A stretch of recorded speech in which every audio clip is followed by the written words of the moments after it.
Hello, this is Kay Anderson, and you're listening to Lost Spaces. And if you have ever listened to this show before, you're probably wondering what is up now, because the usual format is a quote from my guest and then the theme song, and then my voice comes and caresses your ears. But not this week, and actually not for the whole month of June, because I've decided that I'm going to do a best of kind of thing. That sounds about right. I probably should have workshopped a name or something. But for the month of June, for Pride Month, I'm going to be sharing some past episodes of the show and celebrating what the show means and what we've achieved together. And I know that sounds really naff. I always sound really naff when I sit down and have a microphone in front of me and I'm talking to an imaginary audience that I know is out there, but like I don't know who you are, right? I should just stop talking. No, I should keep talking. Okay, so I want to share episodes that demonstrate why this show is important. And that's to me and to you and just to be existing in the world. And this week, for the first episode, I'm sharing this conversation that I had with the comedian Jacob Truman back in 2023, I think. Again, I probably should have done a little more preparation before I sat down in front of the microphone, but let's go with 2023. Anyway, I don't think it was like the first time that I thought, wow, this show is really powerful, but it's one that really sticks in my brain. And I'm not sure exactly why, but I think I came away from the conversation feeling a huge amount of responsibility because Jacob had been so honest with me and so open and so willing to give his story that I felt that kind of privilege, first of all, but then that kind of, oh, fuck, people think that I'm like worth telling their story to, that kind of weird pressure. And I guess, yeah, I don't take this job lightly. I really love doing this and I really love having these conversations.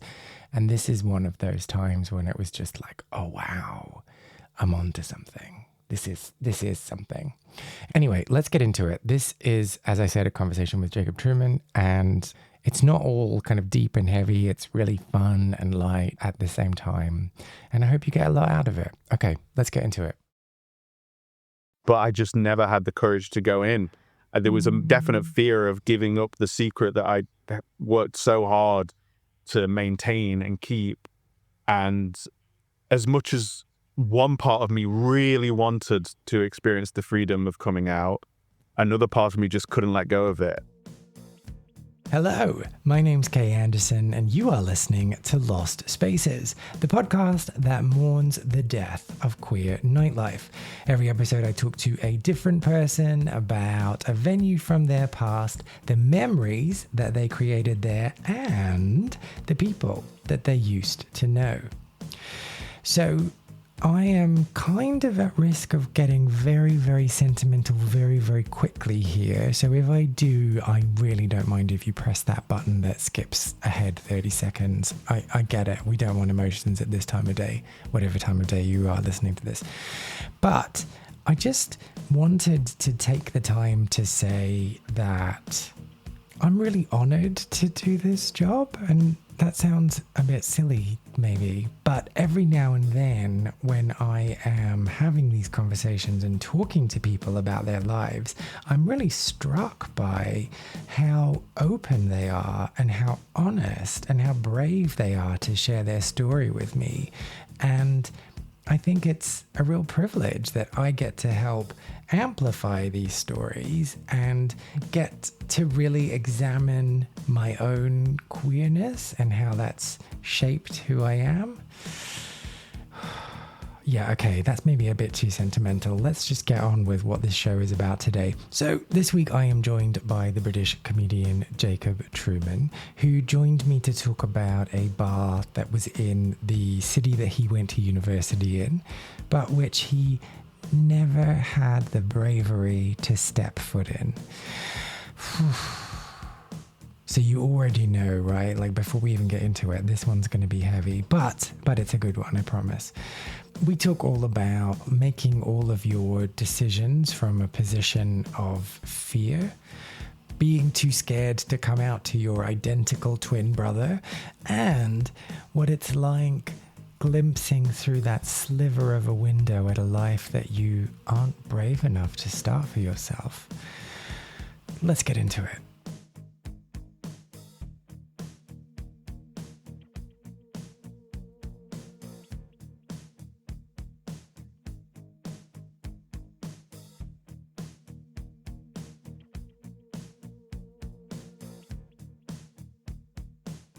So, if I was a person from Lincoln, Yes. how would I pronounce Lincoln? Lincoln. Oh, okay, so there's no exciting accent. Yeah. Apparently, there is a Lincoln accent. I didn't really recognize it. To be fair, the people I was hanging around with were university students, most of which weren't actually from Lincoln. But it's not a very strong accent, if there is one. Oh, that's a shame. Yeah, sorry. I thought it was going to be something like Lincoln. Lincoln or something like that, yeah. Not quite, sadly not. Well, anyway, you have just answered my second question, which was, what were you doing in Lincoln? Yeah, I was at university from 2009 to 2012 at the University of Lincoln, studying media production. Served me well in my time since then. I've been using it sporadically, that wonderfully valuable degree. I am sensing sarcasm. Well detected. So, okay, so let's go back to 2009. Mm-hmm. You rock up in Lincoln. Yeah. Who were you at that point? Oh, God. And the therapy begins. I was a very closeted young man, as closeted could be, really. I hadn't told anyone, in fact. Had I told anyone? No, I didn't think I'd told anyone that I was gay at that point. So, yeah, really 100% closeted. Had you told yourself? Yes. Oh, I've told myself. I knew I was gay since I was about at least 12, could be as early as 11, 10, really. Oh, wow. Yeah. And you just carried all that around all that time. Yeah, it was a very odd period of time because, like, in some ways, I wasn't a very outwardly, obviously gay kid. And because of that, it kind of insulated me from a lot of the sort of schoolyard homophobia that crops up. And there were gay kids who were a lot more obviously gay, and they received more stick than I got. I was just a generally kind of nerdy, weird kid, and my homosexuality was very, very, very secret. So if I was getting any teasing, it was just for being a little dork and not necessarily for being a gay kid. But inside my head and my own sort of awareness of who I was and who I was becoming, very, very aware that I was gay. I'd accepted it about myself years and years before, but I had a real tough time figuring out how to tell other people. And I was closeted, very closeted, 100% closeted going into university. Wow. So this isn't me feeling sorry for people who weren't bullied, but it's going to come across as that. Because I was bullied for being outwardly like gay and people like recognizing that in me. But that forced me to confront it earlier because it's like, oh, what did they mean by this? And also it made it easier for me to come out. So I can kind of see that for people who are not having the world shit on them, it can make things difficult. Oh, I was getting shit on. Just not for being gay. I went to a school which was in the East Midlands of England. It wasn't the most progressive of places. And I could go into some really grim detail about that if you really want to. It just wasn't. It was a very right-wing conservative part of the UK, and was obviously a motivating factor as to why I wasn't coming out at that time in my life. The kids at school picked on me and my brother because we were small, we were scrawny, we were nerdy, and we were both identical twins. So that's just an extra level of shit that people like to sling at us. I love how you qualified that, though. We were both identical twins. Oh, yeah. You need to make sure, yeah. I was an identical twin with him, but him not with me. But no, we got bullied. We got picked on and teased pretty much constantly. And it was, there were levels where it was just sort of like ambient teasing that wasn't too bad. And then there were Yeah. times and periods where it was really quite intense and unfortunate. And, teachers and school officials had to be called and stuff like that. We were picked on, definitely. It's just my gayness How dorky wasn't were part of it. you? Or I was gifted child. I was in some of the sort of like the summer school programs for gifted children. For the audio listeners, I'm doing the little air quotes thing upon gifted. And I was all right at school. I was able to sit and follow instructions fairly well compared to a lot of other kids. And it just made me a bit of a target for that kind of bully who would pick on somebody. Wait. Is gifted smart or gifted not smart? Not smart. Smart. Oh, okay. But this is the thing. I was in school and I was kept being put in these sort of gifted programs. There was a gifted summer school I went to, and there was a few other things, small things. And I thought that I was like, oh my God, am I the next Stephen Hawking of my generation? No. Big fish in a small pond. We were just sort of generally taught we were small, scrawny, dorky, and we were easy pickings for these kind of bullies that saw any kind of difference or deviation from the norm as a legitimate target for their ire. But for me, bringing it back round, it was not to do with being gay, because I was like properly ironclad closeted, definitely not out in any way, shape or form. And me in general, but also consciously making sure that I wasn't presenting that very obviously outwardly, because I knew there was no way on earth I was going to come out in school. It was, what would be the point? It would make my life horrible. And I just needed to leave school and get to a point where I could be around people who were more like me, or at least open-minded. Coming out in school was not a possibility at all. So, like I said, ironclad closeted. And so was that the plan then? Was it like, when I get to university, the doors are coming off? I think that was sort of like the prospective plan, but not to bury the lead, I didn't actually fully come out until after university. I started coming out. Well, how long was it? 3 years? Yeah. This is gonna sort of like become clear that the sort of journey that I took was very sort of slow and stymied in comparison to a lot of people. And everyone's journey is everyone's journey, but I very much felt like I was not making a lot of progress in that regard. It took me a long time to muster up the courage and the sort of emotional will to do that. The first person I came out to, well, this is actually a funny story. I knew I needed to tell somebody. I must have been 19, 20. Again, ironclad closeted, completely closeted. And I knew I had to tell somebody. And I'd been talking to some people online, just sort of like as part of these sort of online communities that I was part of. People who I knew were very, very progressive and open and pro-LGBT rights. And there was one online friend I had in particular who, well, I thought to myself, I should probably come out to my brother first. But then I thought, no, that's too big. That's too significant. So I decided to tell this person on the other side of the world. They live in, I think they were living in Kentucky at the time, or perhaps famously liberal state. Yeah. But they were very liberal. And I sent an email, and I think it was literally Christmas Eve. It might have been Christmas Eve. God, the drama of it. Woke up Christmas morning wondering what was going to happen, and I just got a message back saying, that's cool, no issues, not a problem with me. I later found out that they actually weren't the person I officially came out to, because they were in the car driving and had asked their partner at the time to read out their emails. So the first person that I technically came out to is some random guy from America whose name I know, but I know nothing else about them, which is quite interesting, I suppose. So before we go any further, what was the content of the email? Were there bullet points? No, it was short and sweet, but requisitely dramatic. I think it was something like... Was the subject line something I have to tell you? It could have been, yeah, it could have been. And it was something like, I'll use a separate name. Dear Billy, I have something to tell you that I want to say before this year is over. I'm gay. Lots of love, Jacob. And it was pretty succinct, pretty standard. And I really was not expecting a bad reaction. So as low stakes as there could possibly be for the very first person I could tell. And the reaction was exactly what I thought. And then for months and months and months, they were really the only person who knew.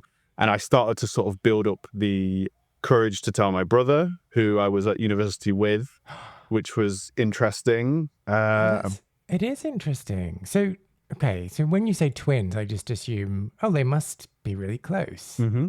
We are. I mean, there are twins, identical twins that aren't. In our secondary school, there were another set of identical twins who, I don't know if they disliked each other, but they just didn't hang out. They weren't really friends. Yeah. We were quite close. Me and my brother have a pretty similar sense of humor. Growing up, the way we entertained ourselves was just by trying to make each other laugh. So we had a pretty close connection, still do. So we ended up going to the same university and we're spending a lot of time with each other. And yeah, the months and months passed, and I actually went to therapy.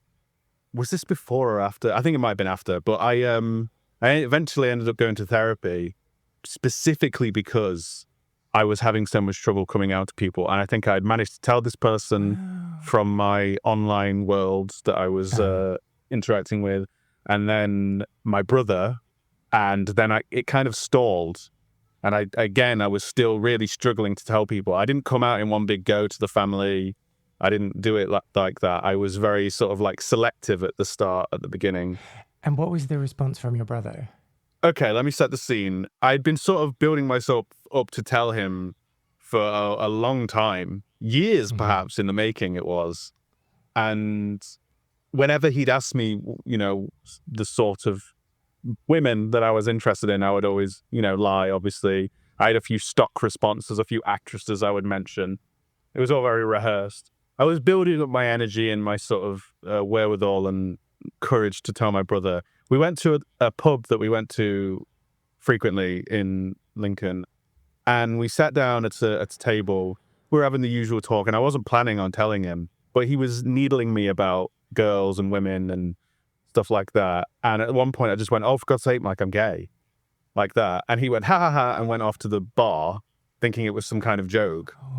And I thought, no, I'm going to, let's double down now. And when he came back, I went, no, I wasn't kidding. I'm being serious. And he was like, oh, well, that makes sense. And then he questioned how he'd never been able to figure it out for weeks and weeks after. And it was I didn't have any problems or pushback from my brother. That was pretty smooth. It went as well as I could have hoped it could have gone. But yeah, I was still very much after that. I felt that it wasn't like the weight had been lifted and I had all this steam to carry me through to come out to more people. Yeah, I still really struggled with my ability to do that. And eventually, like I said, I went to therapy. Specifically, the university had free therapy sessions.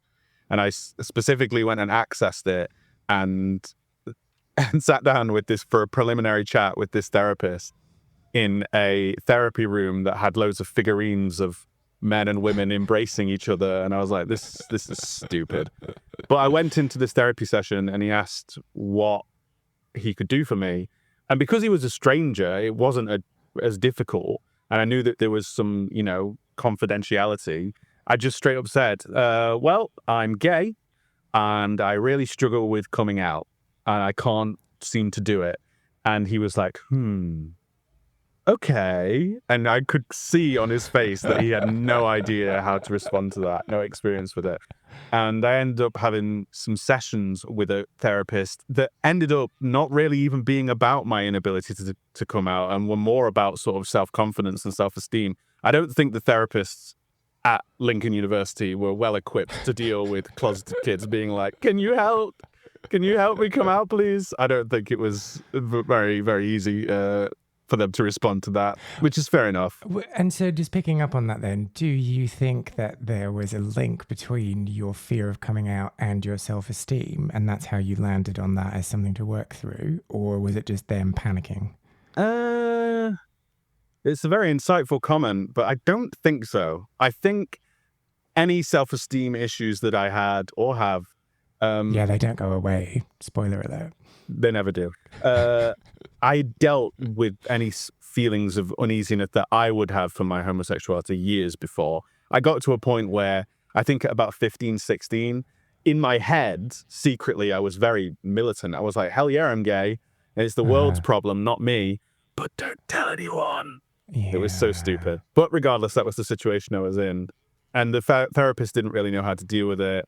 I got a little bit of help. I got some terms I can use to sort of describe the situation I was in. So that was fantastic. What were Great. the terms? Like buggery? Oh, I can't remember. Okay. Yeah, stuff like that. Like, but it wasn't super helpful. I ended up just having to sort of keep going and come out to people bit by bit. I think after that, I might have told some more online people, and then my sister, which was interesting because I came out to her immediately after she beat me at a game of table tennis. I just thought, fuck it. This is the moment. Oh, did she go easy on you in subsequent games? Or? No, it was really odd. Again, another example of me trying to build up my courage to tell more people. And I was like, I'll tell Holly. Holly, my sister Holly, won't be an asshole about it. And there were times when I'd like stood outside her door and been trying to knock on the door and not been able to do it. I know, it's like a little film, isn't it? But then we were playing ping pong one day, and I thought, we're getting on, we're casual, we're having fun, summer holidays or whatever.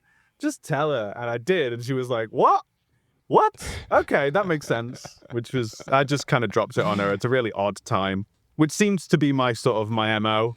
I would just tell people in a fit of pique or something. When is the right time? Yeah, I mean, I remember when I told my mum, which was after university, we're skipping forward a little bit here, but when I told my mum I was living in London, I'd moved to London, and my mum and my sister came to visit me and my brother in London, and we went to a restaurant. And at that point, I kind of being a bit more open, and I was coming out to more people, but I hadn't told a lot of my family. And she was asking me questions about it. And I was like, Mum, stop asking questions. For God's sake, I'm gay. And again, the reaction that I got from her was exactly what I wanted, which was, oh, okay. And much like my brother and my sister, I didn't want a big fanfare. I didn't want, tears or anything like that. I wanted it to be over and done with. And luckily they were as sober as you could possibly be about it, which was good. No issues there. But rewinding, for some reason, I just continued to have real struggles with doing it again and again and again. So if I can just interject there. In most of the scenarios, most of the examples that you've given when you're talking about coming out to people, you've said, I was fairly sure that they would be okay with it. So it doesn't seem as though there was a fear of rejection. From you. No. My family is pretty broadly liberal with these type of issues. I wasn't rationally thinking that I was going to be kicked out or rejected. I guess emotionally, it was a big secret that I'd kept for years and years and years, and had done a lot of work keeping secret, and relinquishing that freely felt like a massive emotional toll. And having to have essentially not a whole new understanding of our relationship, but telling somebody something quite sensitive and personal about myself, even to my family, was still very difficult. And it's not like it isn't difficult for other queer people. I encounter gay people that are like, yeah, I got to about 14 and I told my mom, and I was like, how did you do that? It was inconceivable to me that I would have come out at that stage in my life. So is it like a fear of inconveniencing people? Oh, no. It probably is a fear of rejection, just not on a rational level. I think it was an emotional sort of fear. I mean, to give a sort of crass allegory, I have a fear of flying, and I know rationally that flying isn't particularly unsafe, but emotionally, hurtling through the air at hundreds of kilometers an hour in a big metal tube with some wings on it terrifies me. And so I think that's sort of similar sort of situation. I had no real expectation that my family would reject me. Emotionally, it was still a huge, huge leap. It really weighed on me. I remember having panic attacks. When I was a young child, when I was like 14, 15, I would I would go into my downstairs bathroom, and there was a cupboard under the stairs that I would go into, and I would sit on top of the Hoover, close the doors, and just weep, because it was just so upsetting that I was feeling like I couldn't tell anyone, and that I didn't want anyone to know, because there's a modicum of a possibility that there would be rad reactions. I don't know how to answer it more fully than that. I rationally knew that my family were probably almost certainly not going to have an issue with it, but it still took so much emotional effort to do it. And so why did you sit on the Hoover? It was like a little Henry Hoover thing that I could confidently sit on. It added to the sort of the mystique of the time. Yeah, interesting choice. Yeah. Well, and so then if we go back to 2009, going to university, being like, yay, I'm going to come out, and then not quite taking that leap. Mm-hmm. What was Shall I that? elaborate? No, just like, were you doing anything clandestinely? Oh, God, not really. There were a few times when I thought about perhaps maybe considering secretly attending some of these like LGBT clubs and stuff, but I shot them down pretty quickly because I thought, I couldn't go around the room and be like, by the way, don't tell anyone.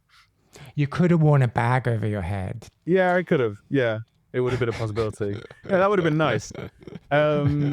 This leads us on to sort of the lost space that I sort of am offering up for this episode, because in my second and third years, I was living on a street in a house share with some other people, and I'm not kidding. Maybe 2 minutes walk away from my front door was a gay bar called Christopher's, and I walked past it.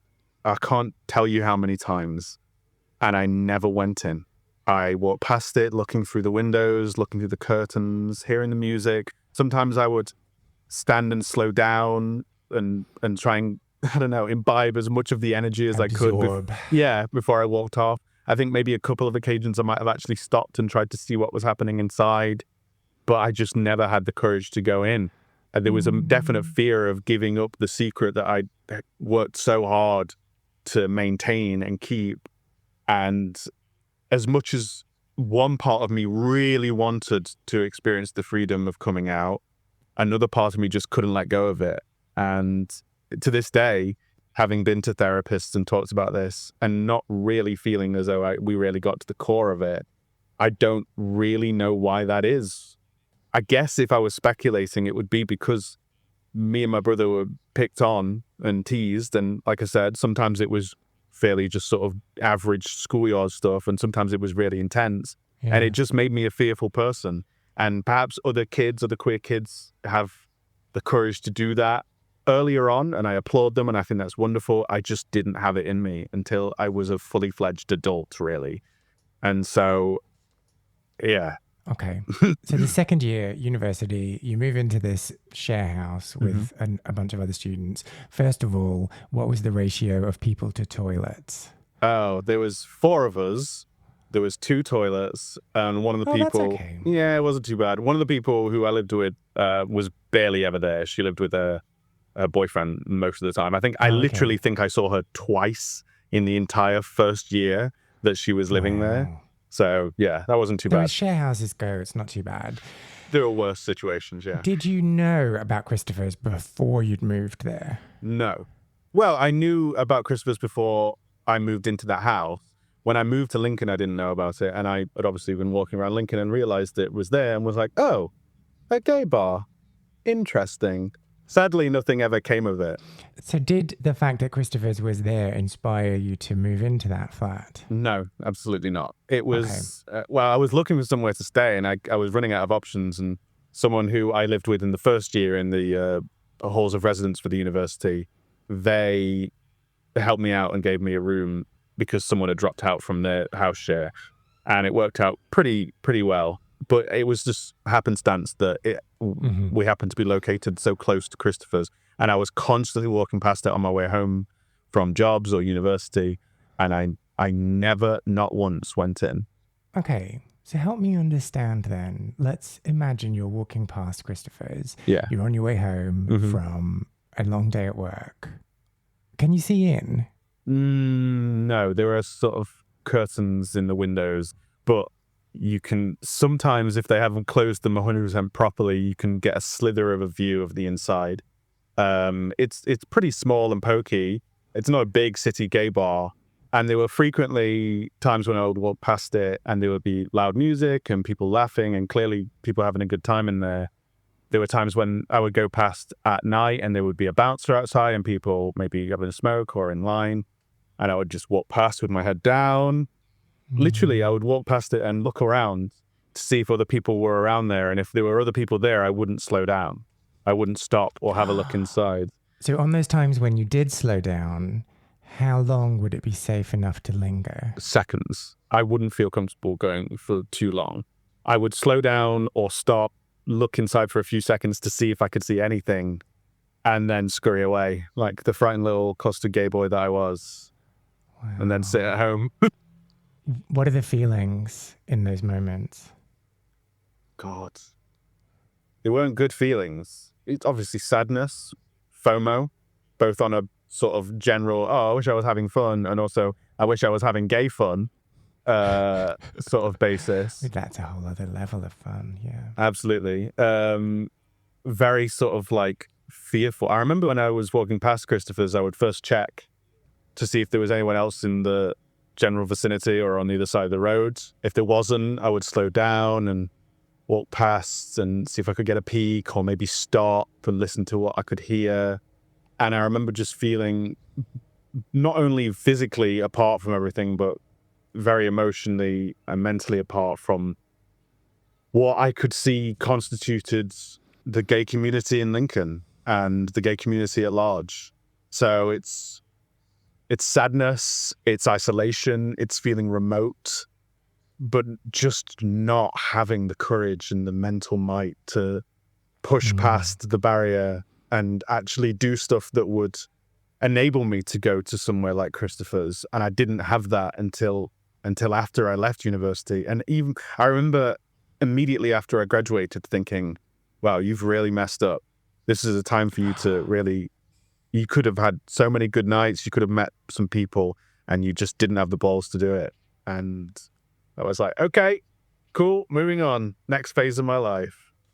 Yeah. And so having that realization, did you then do anything to immediately remedy that? After I left university, my brother and I tried to stay in Lincoln just to see if we could make a go of living in Lincoln, if that's something we wanted to do. We were there for a few months before we realized absolutely not.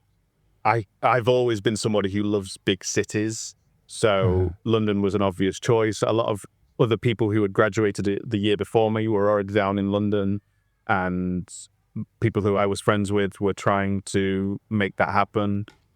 And London just felt like sort of the place to go. And as I say, as someone who likes large settlements, big cities, it made sense. And I was excited to go. To do that, I had to spend a lot of time working crap jobs to save up money to move to London. When I first moved to London, for the first month, I lived in someone's flat in Limehouse, which is quite an odd part of London, really. And as soon as I got my room there, I immediately started downloading certain apps and making connections and having conversations with people in a way that I absolutely had never done before. And that was really properly the beginning of my actual gay life. Prior to that, I'd come out to a few people. I'd come out to some people I knew online. I'd come out to my brother and my sister. But moving to London is where gay life began for me. Okay, so I still want to talk about Christopher's, but before we go back there, can we have a moment to cringe over the profile picture you chose on this app or multiple apps and what it said in your bio? Oh, I don't really remember. I know it was definitely something like Midlander, freshly in London, something like that. Anyone want to show me around? Yeah, it was something like that. It wasn't like I got there and I was immediately like, looking for anal. It wasn't like that. Who wants to doopy? Exactly. But yeah, I think I moved into this room the first day of this month of living there, and I was immediately like, let's download these apps. Let's see what we can do here. Genuinely, that was some of the more happy times of my sort of my journey. It felt like I was actually starting to make connections. Okay, but did you put a picture of yourself on your profile, or was it some kind of sunset or a hill or something? It was my face. I was in London, and I felt far enough away from the sort of epicenter of my life up until that point that I felt like I wasn't going to get recognized. Also, curiously, I felt a little bit more confident about it because any gay people that I may have known at that time were probably on apps like Grindr, and I was very specifically on Growler, which is a much smaller, more niche app. And I didn't. How much research did you do? Oh, I got on. I think I downloaded Grindr, and I was on it for like 2 hours, and I was like, no, this is not for me. And then I realized that it's probably not catering to my tastes in terms of men. I generally prefer a burlier, hairier gent. And does he have to be a gent, or can he just be a man? Oh, he can be anything as long as he's burly and hairy. He can be a pirate. I don't care. So I did a little bit of research into the different apps. I found things like Scruff and stuff like that. But then I was like, no, let's go on Growler. This seems to be my sort of interest. It's where the wind is blowing, the direction the wind is blowing for me sexually.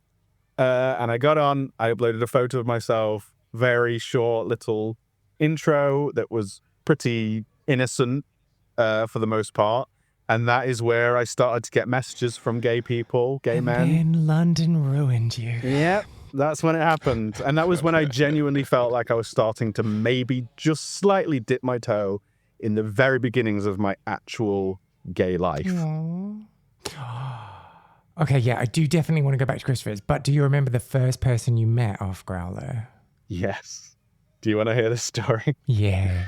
I don't know how interesting it is, but it was a very much older gentleman who was very, let's say, very I need specifics. How much is very much older? Ooh. Well, if I was about 23, 24, probably about 30 years older. Okay. And I know that seems like it could have been a sort of more exploitative sort of relationship, but no, you were 23. Yeah, I knew myself. I felt like I was able to sort of navigate that pretty well. More than anything, I was just trying to sort of meet people and talk to people. It wasn't an immediate sort of like, let's hook up sort of situation, although that wasn't not on the cards. You've got to wash your bits just to be sure. Yeah, you have to. You know, it's courtesy, isn't it? And we met up in, I think this will actually be the first gay bar I actually went to, was the King's Arms in Soho. Oh. And I literally went in, it was the middle of the day, it wasn't that late, and he was sat there and we just talked. It was pretty innocent. I was like, at some point, yeah, I've got to get home now.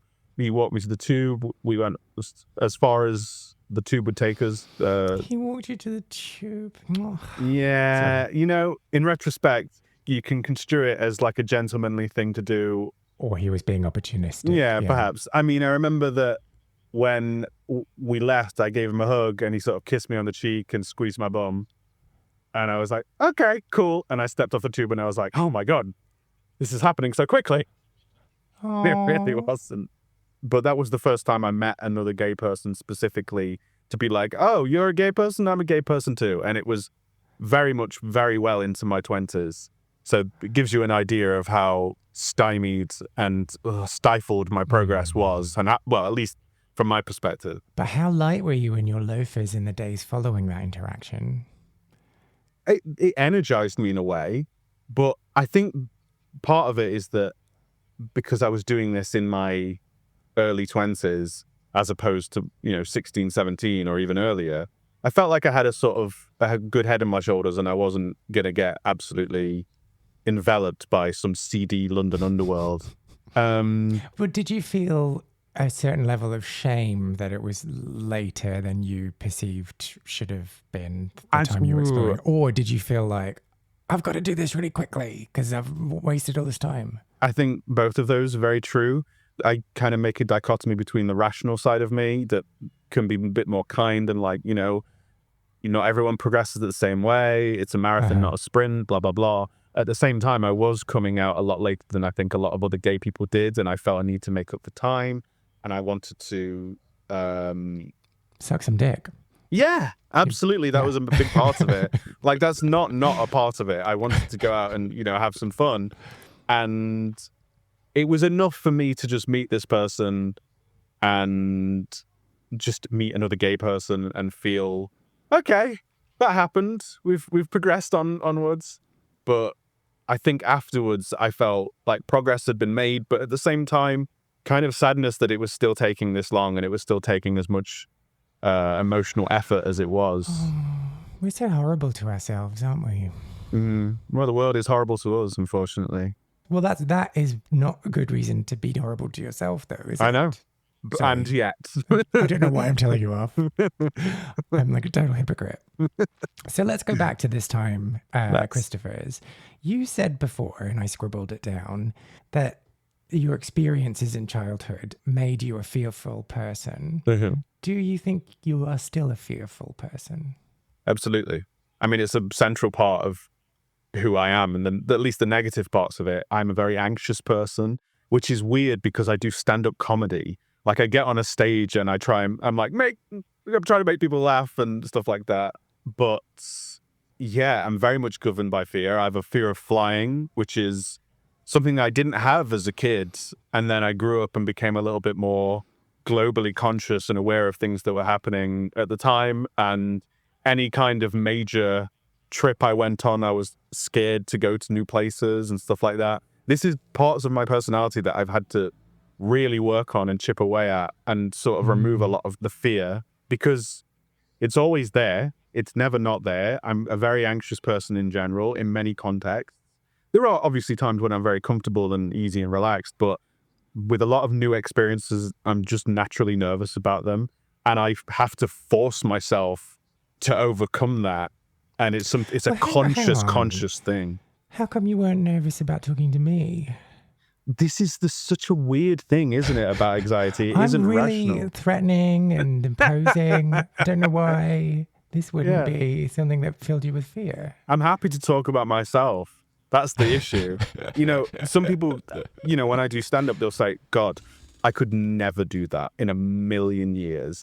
And it's something that scares me, but it's something I at least have some kind of compulsion to do. But there's something about you being in control there, right? Like when you're on stage, you're the one calling the shots. And Yep. so there is less of that. Like you're controlling that environment. In some sense. I mean, I don't always feel in control when I'm on stage. I'm still very much learning and I'm growing and sort of developing my skills in that regard. But yeah, that's a very astute observation. It is about control. That's probably why I had such a tough time coming out, is because I felt like I was letting something out of my hands. I was releasing something into the world in a way that I wouldn't be able to strictly control with my own oversight. It would be something that other people could talk about to other people and other people could learn about, and it would be out of my control. That's absolutely a massive part of it. Sorry, lots of resonating. So just thinking about that. If we talk about Christopher's now, because I keep saying, let's talk about Christopher's. And then I'm like, let's talk about something else. Let's imagine that the year is 2010 and you have the opportunity to go in. You're standing outside and you've paused to look through the sliver in the window or the sliver in the front door. And you actually say to yourself, do you know what? I'm just going to go in. What does that feel like? It would be the usual with me: fear, anxiety, racing heartbeat. I imagine there would be some level of excitement in amongst it. And also there would be that constant rational part of my brain saying, this is fine. There's nothing wrong with this. You're not doing anything wrong. It's literally just a bar. Lots of people go to bars. It's fine. Go in, buy a drink. It won't be an issue. But I know for a fact, because I didn't ever go in, because I didn't dare to, that it would have been a very emotionally difficult and prickly moment for me. So, as yourself, as the you of today, what advice would you give that version of you? Is there any advice I could give to that version of me that version of me would take? You could slap him. I could do that.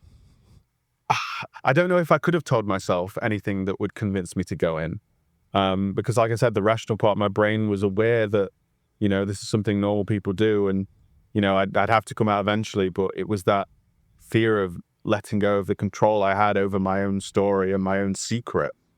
And if there was someone in there that saw me, that would be traumatic, wouldn't it? Well, would it?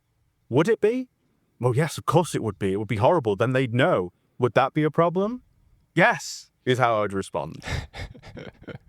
That's me being honest. Yeah. But this is where the slapping comes in. Yeah. Do you have compassion for him? Absolutely. God, I wish I could go back and hug that version of me and say, maybe you'll make progress slower than other people, but you will make progress. I wish I could tell them that it will be okay. I wish I could tell them that your family won't really care and it won't be an issue, at least for your immediate loved ones. I wish I could tell them that, but I can't. And I feel sorry for that kid because I know that a big part of me definitely wanted to go in and make these connections sooner rather than later, and I just couldn't do it. And I struggled with it so much. There are people who don't come out until they are in their 40s and 50s. There are probably people who were gay and never came out. And the fear of being that person is probably what motivated me to actually genuinely coming out eventually.